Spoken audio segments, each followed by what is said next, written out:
Kabinet Merah Putih Prabowo Gibran merupakan kabinet paling gemuk dengan posisi 53 kementerian dan badan setingkat menteri sejak kabinet 100 menteri pada 1966. Bahkan jumlah menteri di Indonesia kali ini tercatat paling banyak dibandingkan dengan negara-negara ASEAN.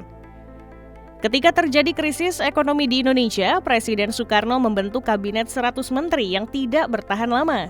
Setelah Soekarno dimakzulkan, Soeharto kemudian naik ke pucuk kekuasaan dan mulai membentuk struktur pemerintahan yang disebut Kabinet Pembangunan. Dilansir dari laman Sekretariat Kabinet, selama 32 tahun berkuasa, Soeharto membujuk 7 Kabinet Pembangunan di mana pada termin pertama terdapat 25 kementerian.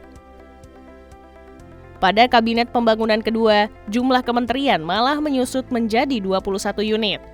Sedangkan pada Kabinet Pembangunan ketiga, jumlah kabinet melonjak menjadi 30 kementerian dan 5 tahun berselang Kabinet Pembangunan keempat memiliki 40 kementerian. Pada Kabinet Pembangunan kelima, jumlah kementerian naik menjadi 41 unit dan jumlah yang sama juga terdapat pada Kabinet Pembangunan keenam.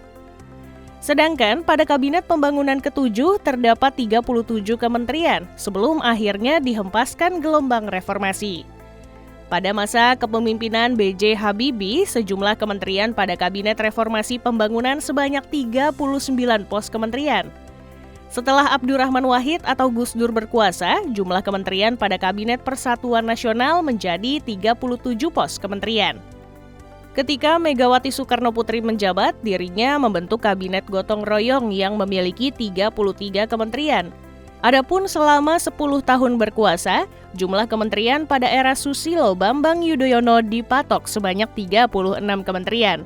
Jumlah ini menyusut menjadi 34 kementerian selama Joko Widodo berkuasa sejak 2014 hingga 2024.